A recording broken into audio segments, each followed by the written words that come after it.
요즘 전기차 오너들 사이에서 가장 큰 이슈가 뭔지 아십니까? 바로 아파트 전기차 충전요금 폭등입니다. 불과 얼마 전까지만 해도 아파트 완속 충전요금은 킬로와트 시당 200원대 수준이었습니다. 그런데 최근 들어 320원 수준까지 급등한 단지들이 속출하고 있습니다. 체감상 거의 50% 가까이 오른 셈입니다. 전기차 유지비가 저렴하다는 이유로 전기차를 선택했던 오너들 입장에서는 지금 상황이 상당히 당황스러울 수밖에 없습니다. 그렇다면 왜 이런 일이 발생했을까요? 핵심 원인 중 하나로 충전 사업자 리베이트 구조가 지목되고 있습니다.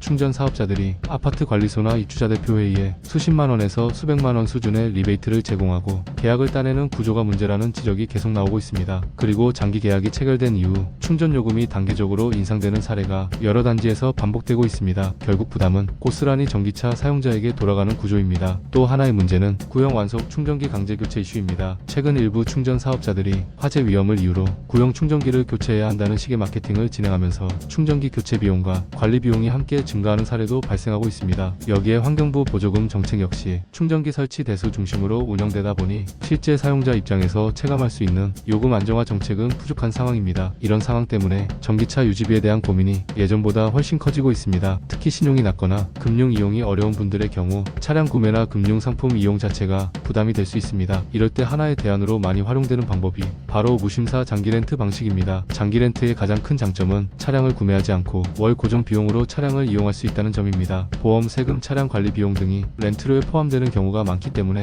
예산 관리가 훨씬 수월합니다. 특히 전기차 충전 요금처럼 유지비 변동성이 큰 상황에서는 하이브리드 차량이나 PHEV 차량을 활용하는 전략도 많이 선택되고 있습니다. 전기 주행과 가솔린 주행을 함께 사용할 수 있기 때문에 충전 인프라가 부족하거나 충전 요금이 높은 환경에서도 유연하게 차량을 운용할 수 있기 때문입니다. 또 하나 중요한 점은 장기 렌트와 리스 역시 어떤 경로로 계약하느냐에 따라 월 비용 차이가 상당히 발생할 수 있다는 것입니다. 금융사 조건과 렌트사 조건을 여러 곳 비교해보는 것이 중요합니다. 특히 차량을 법인이나 개인 사업자 용도로 이용하는 경우에는 리스나 장기 렌트 비용을 경비 처리할 수 있기 때문에 세무적인 측면에서도 효율적인 선택이 될 수 있습니다. 결국 자동차 시장은 지금 전기차 기술 변화, 충전 인프라 문제, 유지비 변화까지 여러 변수들이 동시에 움직이고 있습니다. 이런 시대일수록 차량을 단순히 구매하는 것보다 어떤 방식으로 이용할지 전략적으로 선택하는 것이 중요합니다. 오늘 내용이 도움이 되셨다면 구독과 좋아요 부탁드립니다. 장기 렌트나 리스 상담이 필요하신 분들은 편하게 문의주시면 국내 금융사와 렌트사 조건을 비교해 가장 합리적인 차량 운용 방법을 안내해드리겠습니다. 저신용 무심사, 개인회생 진행 중 차량 이용 상담도 상황에 맞춰 도움드리고 있으니 부담없이 문의주셔도 됩니다.